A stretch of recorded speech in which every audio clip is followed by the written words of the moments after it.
Bienvenue dans Thérapeute Prospère, le podcast où on parle de massothérapie, de thérapie, d'accompagnement, d'entreprise, d'argent, de structure et surtout de prospérité au service du cœur, pas l'inverse.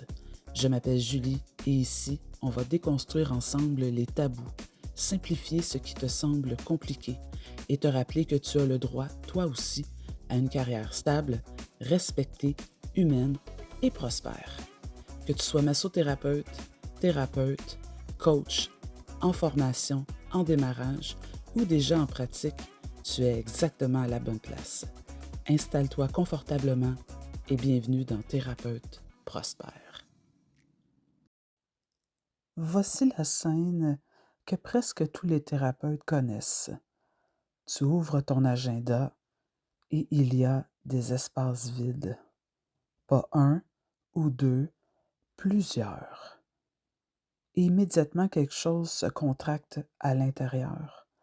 Ton mental commence à parler. Qu'est-ce qui se passe? Est-ce que j'ai fait quelque chose de mal? Est-ce que les gens ne veulent plus venir? Est-ce que ça va continuer? Ce moment-là, presque tous les thérapeutes le vivent. Et pourtant, personne ne nous explique quoi faire avec ça.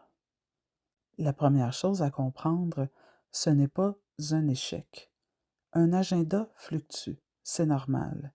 Il y a des cycles, des saisons, des périodes plus pleines, des périodes plus calmes. Le problème, ce n'est pas le creux. Le problème, c'est ce que tu en conclus. Beaucoup de thérapeutes transforment un creux temporaire en doute identitaire. Ils commencent à remettre en question leurs valeurs, leurs compétences, leur place, alors que ce n'est pas ce qui est en jeu. Ce qu'il ne faut surtout pas faire. Quand l'agenda se vide, beaucoup de thérapeutes entrent en réaction. Ils baissent leur prix de façon impulsive.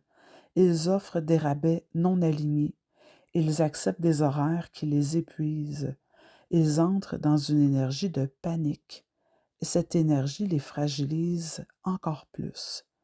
Parce que les décisions prises dans la peur ne construisent jamais de stabilité. Elles construisent de la survie. Je me souviens très clairement de certaines périodes où mon agenda était plus calme et immédiatement mon système nerveux réagissait. Je me demandais ce que j'avais fait de travers. Je regardais les autres, je me comparais. Et avec le recul, je vois que ce n'était pas un manque de compétences, c'était un manque de structure, un manque de prévisibilité, un manque de système. Voici ce que tu peux faire concrètement. Une première piste, reconnecter avec tes clients existants. Tes prochains rendez-vous ne viennent pas uniquement de nouveaux clients, ils viennent souvent des clients que tu as déjà.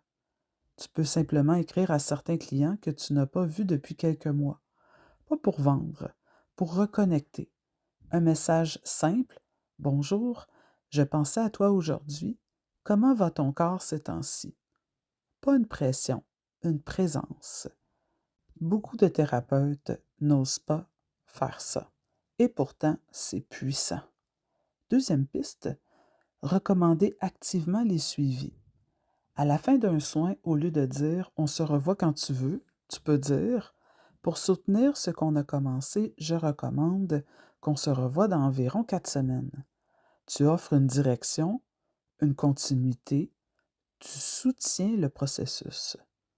La plupart des clients apprécient cette clarté. Troisième piste, utiliser les périodes calmes intelligemment.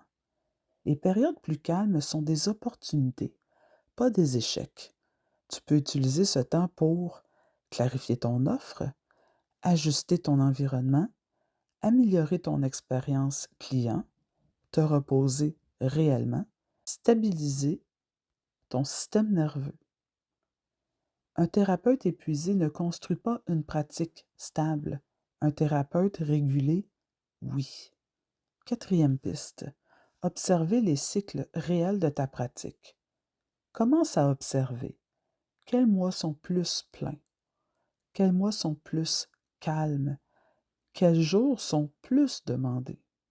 Cette observation transforme l'incertitude en compréhension et la compréhension stabilise. Exemple concret de deux réactions différentes.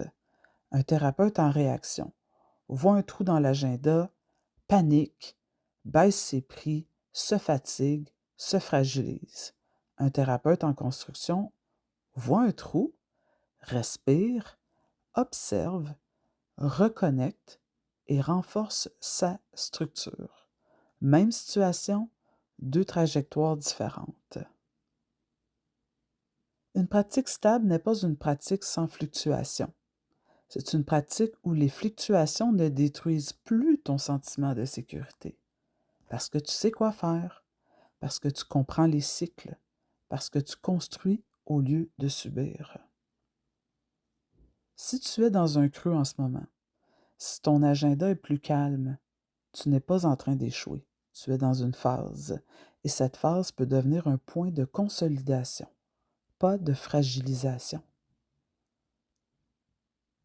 Voici 3 actions simples que tu peux faire cette semaine. Reconnecter avec 3 anciens clients. Recommander explicitement les suivis à tes prochains clients. Observer tes cycles au lieu de paniquer. Pas tout en même temps. Une chose, avec calme, avec clarté. Si ces mots te rassurent et t'aident à voir différemment cette période, je t'invite à continuer ce chemin avec moi au travers de ce podcast, de mon infolette ou peut-être même mon programme de soutien Les Super Thérapeutes ou une retraite comme Revive que j'organise une fois par année. Des espaces où tu peux apprendre à bâtir une pratique qui ne dépend plus uniquement des circonstances, mais de ta structure intérieure et extérieure. Parce que les creux ne sont pas la fin de ta stabilité. Ils peuvent devenir le début de sa construction. Merci d'avoir passé ce moment avec moi dans Thérapeute Prospère. Si cet épisode t'a parlé, n'hésite pas à le partager à une thérapeute ou à un thérapeute qui en aurait peut-être besoin. Tu peux aussi t'abonner au podcast pour ne pas manquer les prochains épisodes. On va parler de structure, d'argent, de croissance, de liberté, toujours avec conscience et humanité. Prends soin de toi et on se retrouve très bientôt ici même dans Thérapeute Prospère.